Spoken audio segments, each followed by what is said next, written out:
सत्केवल Vidya Mandir Sarsa. My self Sajan Kumar Prajapati. Class 11 science from Satkeval Vidya Mandir. Subject physics. Unit number 3 सुरेख पथ पर गति। Topic example part number 7।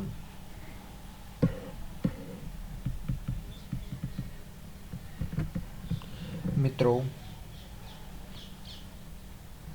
આપણે આ ચેપ્ટરની અંદર એક્ઝામ્પલમાં ટોટલ પાર્ટ 6 સુધી જોઈ ચૂક્યા છે। આજે આપણે પાર્ટ 7ની અંદર ચર્ચા કરીશું કેટલાક એક્ઝામ્પલ વિશે। તો ચાલો શરૂઆત કરી દઈએ। મિત્રો તમે અહીંયા એક્ઝામ્પલમાં જોઈ શકો છો રકમની અંદર કે એક વ્યક્તિ સુરેખ માર્ગે 5 કિલોમીટર પર અવરની ઝડપે તેના ઘરેથી 2.5 કિમી દૂર આવેલા માર્કેટમાં જાય છે, પરંતુ માર્કેટને બંધ જુએ છે। તે તરત જ 7.5 કિલોમીટર પર અવરની ઝડપે ઘરે પાછો ફરે છે। તો નંબર 1 સુરેખ વેગનું માન એટલે કે વેગનું માન અને સમયગાળા। અહીંયા આપણને કેટલાક અલગ અલગ સમયગાળા આપેલા છે કે 0 થી સ્ટાર્ટિંગ વાત કરીએ તો 30 મિનિટની અંદર, સેકન્ડ 0 થી 50 મિનિટની અંદર અને 0 થી 40 મિનિટ માટે વ્યક્તિની સરેરાશ ઝડપ કેટલી હશે તેની આપણે અહીંયા ચર્ચા કરવાની છે। એટલે કે આપણે અહીંયા વેગનું અને ઝડપનું મૂલ્ય શોધવાનું છે। ઝડપનું મૂલ્ય આપણે કેટલાક સમયગાળાની સાપેક્ષમાં વાત કરવાની છે, એટલે કે બંનેની વાત કરીએ આપણે તો આપણે અહીં જોવાનું છે ઝડપ વિશે અને વેગ વિશે। પ્રશ્નને ફરી એકવાર ડિટેલ્સમાં સમજી લઈશું કે એક વ્યક્તિ છે જે સુરેખ માર્ગ પર ગતિ કરી રહ્યો છે અને તે દરમિયાન તેની ઝડપ આપણને આપી છે કેટલી 5 કિલોમીટર પર અવરની આપેલી છે અને તે પોતાના ઘરેથી કોઈ જગ્યાએ જાય છે જેને આપણે માર્કેટ કહીએ છીએ, અહીંયા આપેલા છે તે મુજબ, અને આ દરમિયાન તેનું અંતર 2.5 કિલોમીટર છે। કેટલું છે? 2.5 કિલોમીટર। હવે 2.5 અંતર કાપ્યા બાદ તે જુએ છે કે માર્કેટ તો બંધ છે, તો તરત પાછો એ પોતાની ઝડપમાં થોડો વધારો કરી ઘરે પાછો ફરે છે, એટલે કે 2.5 કિલોમીટર જેટલું અંતર કાપીને પાછો ઘરે આવે છે। તો આ દરમિયાન આપણે સરેરાશ વેગનું મૂલ્ય અને સમયગાળાની સાપેક્ષે કેટલી ઝડપની વાતો કરવાની છે। ચલો શરૂઆત કરી દઈએ। આપણે જાણીએ છીએ કે સરેરાશ વેગ બરાબર શું? તો કુલ સ્થાનાંતર ભાગ્યા સમયગાળો। આપણે જાણીએ છીએ સરેરાશ ઝડપ બરાબર શું? તો પથ લંબાઈ ભાગ્યા સમયગાળો। ચલો હવે આપણે દરેક સમય સાપેક્ષે વેગનું મૂલ્ય અને ઝડપનું મૂલ્ય શોધીશું। પહેલો આપણને જે સમયગાળો આપ્યો છે તેમાં આપણે કહ્યું છે કે 0 થી લઈને 30 મિનિટની અંદર। તો ઘરેથી બજાર જતાં કાપાતું અંતર આપણે જાણીએ છીએ કેટલું આપણે આપ્યું છે 2.5 કિમી, અને ઘરેથી બજાર તરફ જતાં તેની ઝડપ આપણને આપી છે કેટલી આપી છે 5 કિલોમીટર પર અવર આપેલી છે। ચલો તો આપણે હવે વાત કરીશું કે આપણને અંતર અને ઝડપ આપી છે, તો આટલા અંતર દરમિયાન તે ઝડપે જતો હોય તો એ માટે લાગતો સમય કેટલો શોધી શકીએ? વ્યાખ્યા મુજબ કે ઝડપ બરાબર અંતર ભાગ્યા સમય। તો સમય બરાબર શું આવે? અંતર ભાગ્યા ઝડપ। ચલો અંતર કેટલું છે 2.5, ઝડપ કેટલી છે 5 કિલોમીટર પર અવર। તો આપણને આન્સર મળશે અવરમાં છે, આપણે આન્સર પણ મળશે, સમય પણ મળશે, અવરની અંદર કેટલું મળશે 0.5 અવર, એ 5 ભાગ્યા 10 બરાબર છે। હવે મિત્રો ધ્યાન આપો, કલાકમાં છે તો આપણે કલાકમાંથી કરવાના છે મિનિટની અંદર। તો શું કરીશું, શું કરવું પડે? મારે એને 60 વડે ભાગી નાખવા પડે। શું લખીશું? તો આપણને આન્સર મળશે 30 મિનિટ બરાબર છે। અડધો કલાકનો આપણને સમય મિનિટ કેટલી મળશે? 30 મિનિટ મળશે। હવે એક પણ લખી શકીએ છીએ। ચલો હવે આપણને સમય મળી ગયો કે ઘરેથી બજાર જતાં ચોક્કસ ઝડપથી જાય છે ત્યારે એટલું અંતર એનો લાગતો સમય કેટલો છે? તો આટલો છે। કેટલો છે? તો આપણે શોધ્યો 30 મિનિટનો છે। ચલો હવે આપણે શોધી કાઢીશું કે સરેરાશ ઝડપ આપણે જાણીએ, સરેરાશ ઝડપ બરાબર શું લખીશું? પથ લંબાઈ ભાગ્યા સમયગાળો, રાઈટ। હવે તેના બાદ આપણે શોધવાનું શું છે? તો સરેરાશ વેગનું મૂલ્ય અને સરેરાશ ઝડપનું મૂલ્ય આપેલા સમયગાળા માટે આપણે સરેરાશ વેગ અને સરેરાશ ઝડપનું મૂલ્ય શોધવાનું છે. તમે જોઈ શકો છો કે આપણને કહ્યું પણ છે કે પહેલી કેટલી છે 0 થી 30 મિનિટ માટે, તો આપણે મિનિટ પણ શોધી કાઢી આના ઇક્વેશન દ્વારા જે આપણને અંદર ઓલરેડી આપેલી છે. ચલો, તો આ સમયગાળા માટે આપણને સરેરાશ ઝડપ અને સરેરાશ વેગ શું મળશે શોધી કાઢીએ. તો બહુ ઇઝી છે, હવે જાણીએ છીએ. આ એટલા માટે શોધ્યું કારણ કે આપણને ખ્યાલ આવે, જે આપણને અંદર ઓલરેડી આપેલું જ છે પણ આપણે શોધીને પણ બતાવી દીધું કે સરેરાશ વેગનું મૂલ્ય બરાબર શું, તો સ્થાનાંતર ભાગ્યા સમયગાળો. ચલો, સ્થાનાંતર કેટલું છે 2.5, સમયગાળો કેટલો છે 0.5, 30 મિનિટ બરાબર શું, અડધો કલાક બરાબર છે. 2.5 ભાગ્યા 0.5 તો આપણને મળતું વેગનું મૂલ્ય કેટલું મળશે, 5 કિલોમીટર પર અવર જોવા મળે છે.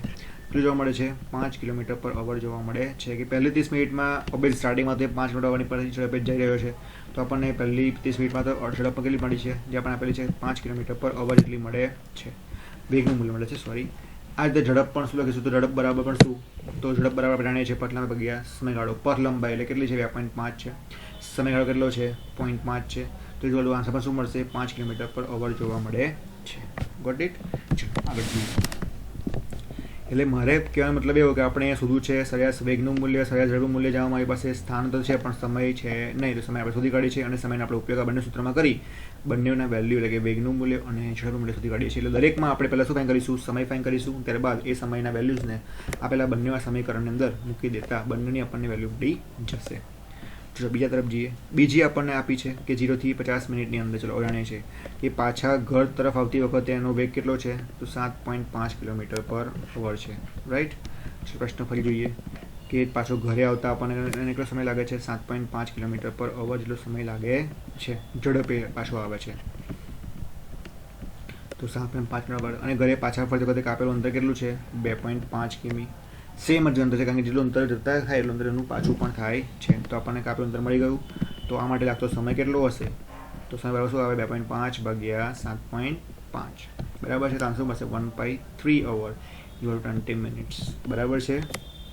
ચલો આપણને અહીંયા 1/3 અવર મળ્યું, તો અવરને આપણે મિનિટ ફેરવવું પડે 60 વડે, એટલે કે 1 કલાક બરાબર 60 મિનિટ, તો 60 મિનિટ શું આપણે ગુણવા પડે, તો 1/3 મલ્ટીપ્લાય 60 કરીશું તો 3 × 2 એટલે 2 × 0 20 એટલે શું મળશે આન્સર આપણને 20 મિનિટ જોવા મળે છે. યાદ રાખવાનું છે કે કલાકને આપણે જ્યારે મિનિટમાં ફેરવવું હોય ત્યારે 60 વડે ગુણી નાખવાનું અને મિનિટમાંથી જ્યારે કલાકમાં ફેરવવું હોય શું કરવાનું, 60 વડે ભાગી નાખવાનું. યાદ રાખશો. ચલો દેટ મીન્સ કે હવે એને મુસાફરી કરી, તો મુસાફરી કરતાં લાગતો કુલ સમય કેટલો મળ્યો, તો પહેલાં આપણે સમય મળ્યો તો 30 મિનિટનો, પછી મળ્યો 20 મિનિટનો, મતલબ ઘરેથી બજાર ગયો અને બજારથી ક્યાં આવ્યો, પાછો ઘરે આવ્યો. તો આ દરમિયાન લાગતો કુલ સમય કેટલો છે, 50 મિનિટનો. હવે પણ કહું તો એમ કે મિનિટમાંથી જ્યારે આપણે અવરમાં ફેરવવા શું કરવાનું તો કલાક વડે, એટલે 60 1 કલાક, તો એને કલાક વડે ભાગી નાખવું પડે. રાઈટ? તો એનો આપણને આન્સર શું મળશે, 5/6 અવર જોવા મળે છે. શું કરવાનું કહ્યું એમ ને, હમણાં આપણે વાત કરી કે જો 1 કલાકમાંથી મિનિટમાં, એટલે કલાકમાંથી જો મિનિટમાં જવું હોય તો મિનિટ વડે ગુણી નાખવાનું, અને જો મિનિટમાંથી કલાકમાં જવું હોય તો શું કરવાનું, મિનિટ વડે ભાગી નાખવાનું. ચલો તો અહીં કરી નાખીએ. અહીં આપણી પાસે છે 50 મિનિટ છે, તો 50 અને 1 મિનિટ બરાબર શું લખવાનું, તો મિનિટને આપણે કલાકમાં ફેરવીએ છે, શું કરવાનું, 60 મિનિટ વડે ભાગી નાખવાનું. તો 50 ભાગ્યા 60, તો મીંડું કેન્સલ, તો શું બચશે 5/6 કલાક, તો 5/6 અવર મળી ગયા. રાઈટ? હવે અહીં ધ્યાનથી જોશું મિત્રો આપણે કે હવે કરેલું સ્થાન કેટલું, તો પહેલાં જાય છે ઘરેથી બજાર 2.5 આવે છે, પાછો આવે છે બજારથી ઘરે, તો ફરી પાછું 2.5 આવે છે. તો સ્થાન અને વ્યાખ્યા મુજબ શું સ્થાનમાં થતો ફેરફાર, તો અંતિમ સ્થાન કેટલું છે 2.5, પ્રારંભિક સ્થાન કેટલું છે 2.5, તો આન્સર શું મળશે 0 કિલોમીટર. તો આના માટે સરેરાશ વેગનું મૂલ્ય શું મળશે, સરેરાશ વેગ બરાબર 0 ભાગ્યા સમયગાળો. તો 0 એટલે કે સ્થાન બતાવે છે, સમયગાળો કુલ સમયગાળો કેટલો મળે આપણને 5/6, તો શું આન્સર મળશે 0 મળશે. મિત્રો યાદ રાખજો કે આપણે આટલા સમય માટે પહેલાં ખાલી માત્ર ને માત્ર ઘરેથી જ્યારે એ જાય છે માર્કેટ તે દરમિયાન માટે આપણે વસ્તુ શોધી. હવે આપણે જ્યારે પાછું ઘરે આવે ત્યારે મળતું કુલ સ્થાનાંતર માટે આપણે વ્યાખ્યા મુજબ આ બે વેલ્યુ શોધી કાઢીએ છીએ. રાઈટ? ચલો હવે ફરી એકવાર, આ તો વાત છે સ્થાનાંતરની. આ રીતે વ્યક્તિ કરેલું કુલ અંતર કેટલું કહેવાશે, તો ઘરેથી ગયો માર્કેટ 2.5 વત્તા પાછો ક્યાં આવ્યો, માર્કેટથી આવ્યો ઘરે, ફરી કાપી 2.5, તો કુલ સ્થાન પથ લંબાઈ કોને કહેવાય, તો પેલું કુલ અંતર એટલે શું આવશે, સરવાળો 2.5 5 કિલોમીટર. અને આ દરમિયાન કાપેલું આપવા માટે લાગતો સમય કેટલો છે, 5/6 કલાક. બસ તો આ વેલ્યુ મૂકી દઈએ આપણે સમીકરણની અંદર. જે રીતના આપણે સરેરાશ વેગનું લખ્યું કારણ કે સરેરાશ ઝડપ બરાબર શું આવે, તો કુલ અંતર એટલે કે પથ લંબાઈ ભાગ્યા સમયગાળો. ચલો પથ લંબાઈ કેટલી છે આપણી પાસે, તો 5 મળી છે અને સમયગાળો કેટલો છે 5/6. ચલો 5 ગયા કેન્સલ, 5 શું થઈ ગયા, કેન્સલ આઉટ થઈ ગયા, એટલે હવે 6 જશે ઉપર, તો આન્સર શું મળશે 6 કિલોમીટર પર અવર જોવા મળે છે. ખ્યાલ આવી ગયો મિત્રો આમાં તમને. પહેલા કેસમાં આપણે આ વસ્તુ શોધી હતી નહીં, કારણ કે પહેલા કેસમાં તો ખાલી ક્યાં જાય છે, માર્કેટ જ એટલે એમાં સ્થાનાંતરનું અથવા તો પથ લંબાઈનો કુલ પથ અંતરનો ક્યાંય વાત આવતી નથી. પરંતુ થોડા સમય બાદ શું કરશે, પાછું ઘરે આવે છે, માટે આપણે અહીંયા શું કરીએ છીએ, સ્થાનાંતર અને પથ લંબાઈનો ઉપયોગ કરી સરેરાશ ઝડપ અને સરેરાશ વેગનું મૂલ્ય શોધીએ છીએ, જે પ્રારંભમાં આપણે એવું કરતા નથી. હવે ત્રીજી વાત કરીએ કે 0 થી 40 મિનિટના સમયગાળા માટે શું કરશે, તો માણસ જ્યારે ઘરેથી બજાર જવા માટે લીધેલો સમય કેટલો છે, 30 મિનિટનો છે, અને પાછા ફરતા ગતિ કરતા માટે લાગેલો સમય કેટલો છે, તો ઓબ્વિયસલી પાછા ફરવા માટે કેટલો સમય લાગે છે, 40 મિનિટ જેટલો. તો આપણને અંતિમ સમય આપ્યો છે 40 મિનિટનો, અને આપણે લાગતો સમય છે 30 મિનિટનો. તો 40 - 30 એટલે સમયનો તફાવત કેટલો મળ્યો, 10 મિનિટનો. એટલે કે પાછા ફરતા માટે લાગતો સમય કેટલો, તો 40 - 30 એટલે કે 10 મિનિટ. 10 મિનિટ માટે આપણું અંતર કેટલું છે, તો પાછા ફરતા વખતનો અંતર શું, વેગ ગુણ્યા સમય. ચલો પાછા 10 મિનિટમાં પાછા ફરતું અંતર શોધવું છે, તો એના બરાબર શું લખીશું, વેગ. ચલો વેગ કેટલો આપણે મળ્યો છે, 7.5 જે આપણે આપેલો છે મળ્યો છે.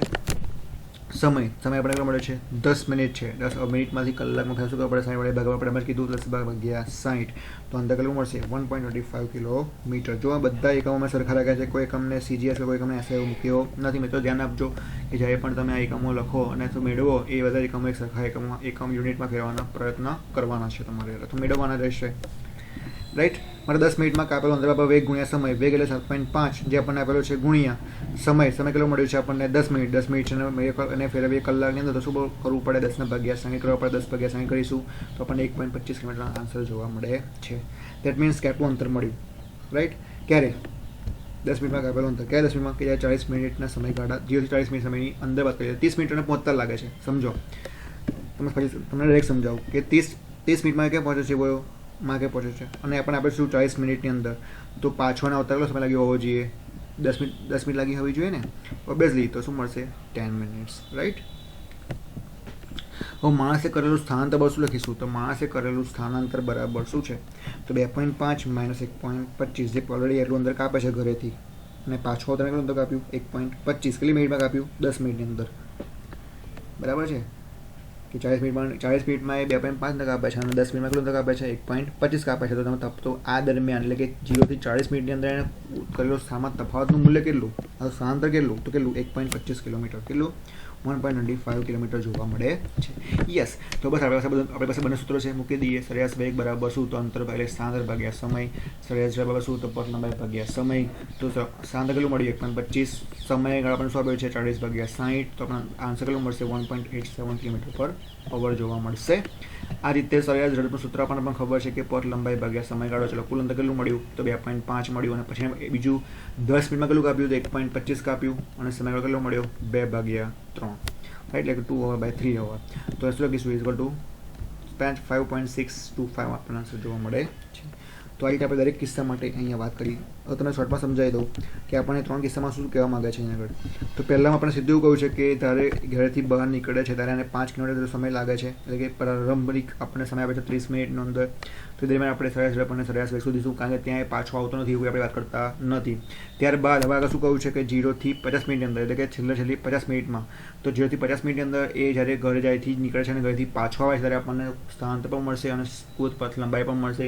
તો સ્થાનાંતર પરથી આપણે શોધીશું સરેરાશ વેગ, અને પથ લંબાઈ પરથી શોધીશું આપણે સરેરાશ ઝડપ. એની ઝડપ ખબર પડી ગયા સુધીમાં. ત્યારબાદ આપણને કહ્યું છે કે 0 થી 40 મિનિટની અંદર, મતલબ કે હવે 40 મિનિટ એટલે કે પહેલી પ્રારંભિક 30 મિનિટ ત્યાં પહોંચવામાં જ લાગે છે. તો પાછો જ્યારે નીકળ્યો હશે, તો પાછો નીકળતા 10 મિનિટ માટે બીજું પાછું ઘરે આવતા એને કેટલું અંતર કાપ્યું હશે, 10 મિનિટનું. એ આપણે અંતર સુધી પહેલાં, કારણ કે આપણને તો ખબર છે નહીં, કારણ કે આપણે ખાલી જ ખબર છે કે એના ઘરથી માર્કેટથી ઘરે આવવાનું અંતર કેટલું છે, 5 કિલોમીટર છે. પરંતુ 10 મિનિટમાં તો પાછો આવી શકે નહીં, કારણ કે એને જતા કેટલો સમય લાગે છે, 30 મિનિટનો. તો 10 મિનિટમાં અંતર કેટલું એ શોધવું પડે. તો આપણે શોધ્યું, જે આપણને છેલ્લે જો અમે લાસ્ટમાં વાત કરી કેટલું મળ્યું આપણને, તે આપણને મળ્યું કેટલું મળ્યું, 1 મિનિટ, કેટલું મળ્યું આપણને અંદર મળ્યું, તો આપણને અંદર જોવા મળે છે લગભગ 1.25 કિલોમીટર, રાઈટ. એટલે 10 મિનિટમાં આટલું લગાવે છે. તો આ બેના મૂલ્ય પરથી આપણને પાછું નવું સ્થાનાંતર મળશે, નવું પથ લંબાઈ મળશે. નવી સ્થાનાંતર નવું પથ લંબાઈ મળે છે આપેલા 0 થી 40 મિનિટ માટે મળ્યા, એની માટે આપણે સરેરાશ વેગ અને સરેરાશ ઝડપ પણ શોધી શકીએ છીએ. ખ્યાલ આવી ગયો મિત્રો, ઇઝી છે. તો હવે એક્ઝામ્પલ તમને આપણે પૂછી શકે. ચલો હોમવર્કમાં તમારે એક્ઝામ્પલ કરવાનું છે, લખો રકમ, નોટ ડાઉન કરો. તો નોટ ડાઉન કરશો કે અહીંયા આગળ જ્યાં 5 કિલોમીટર પર અવર આપ્યું છે ત્યાં કરો 6 કિલોમીટર પર અવર. જ્યાં 2.5 કિલોમીટર છે ત્યાં કરો 4.5 કિલોમીટર, અને જ્યાં 7.5 છે ત્યાં કરી દો 8.3 કિલોમીટર પર અવર. સમયગાળો ડિફરન્સ જે તમને આપ્યો છે ને જે પૂછ્યું છે પ્રશ્નમાં એ સેમનું સેમ રહેશે. તો બધાએ એક્ઝામ્પલ હોમવર્કમાં કરવાનું રહેશે. ચલો આનો બીજો એક્ઝામ્પલ લખીશું. 5 છતાં કરી દો 3 km/h, 2.5 કિલોમીટર છતાં કરી દો 1.5 કિલોમીટર, 7.5 છતાં કરી દો 6.5 km/h. બીજું બધું એઝ ઇટ ઇઝ રહેશે.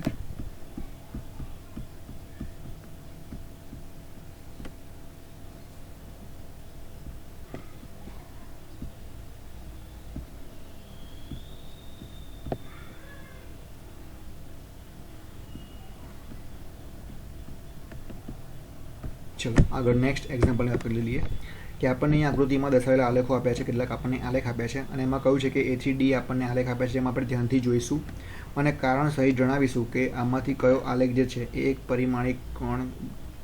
પરિમાણિક ગતિ કરતો કોણ નથી, તથા તેની ગતિ એક પરિમાણિકમાં શક્ય નથી. એ આપણે અહીંયા સમજાવવાનું છે. ઇન શોર્ટ આપણે અલગ અલગ આકૃતિ જોઈશું અને આકૃતિમાં આપણે કારણ સહિત જણાવવાનું છે કે આ આકૃતિમાં આપણને એક પરિમાણિક ગતિ જોવા મળતી નથી. ચાલો શરૂઆત કરીએ. તો આપણને અહીં આકૃતિમાં આપણને A થી D આપણને આપેલી છે. જોઈ શકીએ છીએ કે અહીંયા એક B છે, આ C છે અને D છે. ઝડપ અને પથ લંબાઈ સાપેક્ષે આપણને આકૃતિ આપી છે. હવે આપણે અહીંયા વાત કરવાની છે કે આપેલી આ દરેક આકૃતિ એક પરિમાણિક ગતિ છે કે નથી, કે કોણ છે અને કોણ નથી તે આપણે કારણ સહિત જણાવીશું. ચલો શરૂઆત કરીએ. આમાંનો એક પણ આલેખ એક પરિમાણમાં ગતિ દર્શાવતો નથી, જે આપણે આકૃતિને જોઈને કહી શકીએ છીએ કે આમાંની કોઈ પણ આકૃતિ એક પરિમાણિક છે નહીં, કારણ કે આપણને ક્યાંય સુરેખ માર્ગ રીતે ગતિ જોવા મળતી નથી. તો આપણે ડાયરેક્ટ કહી શકીશું કે આમાંથી કોઈ પણ આકૃતિ જે છે એ એક પરિમાણિક છે નહીં. હવે આલેખ એકની વાત કરીએ કે પ્રથમ આલેખ જે છે એની અંદરથી કહી શકીએ છીએ કે સમયના એક જ મૂલ્ય માટે સ્થાનના 2 મૂલ્ય મળે છે. તમે જોઈ શકો છો કે સમયનો આપણે એક જ મૂલ્ય લઈશું, એના માટે આપણને સ્થાનના 2 મૂલ્ય જોવા મળે છે. મતલબ કે સમયની વાત કરીએ તો કે t બરાબર અહીંયા હું 2 સેકન્ડ લઉં છું, તો t બરાબર 2 સેકન્ડ માટે મને આ બાજુ પણ એક મૂલ્ય જોવા મળશે, એઝ ઇટ ઇઝ મને આ બાજુ પણ એનું મૂલ્ય જોવા મળે છે. એટલે જ રીતે તમે ઉપર શકો છો કે અહીં આગળ જતાં 4 માટે અહીં પણ મળશે અને 4 માટે અહીંયા પણ મળશે. t બરાબર 4 -4 માટે મળશે, t બરાબર +4 માટે મળશે. છે રૂટ પ્લસ ધન નેગેટિવ પણ ઓલવેઝ સમય તો પોઝિટિવમાં જ હોય. તો t સમય માટે આપણને એક સ્થાન મળ્યું +5, બીજા માટે ધારો મળ્યું -5.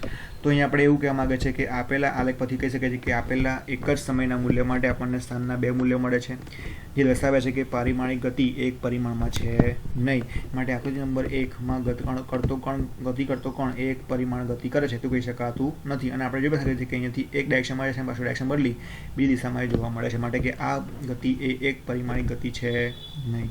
ચલો હવે આગળ વાત કરીએ કે આકૃતિ નંબર 2ની અંદર વાત કરીશું કે આકૃતિ નંબર 2 પરથી જોઈ શકાય છે કે સમયના એક મૂલ્ય માટે વેગના ધન અને ઋણ એમ 2 મૂલ્ય મળે છે.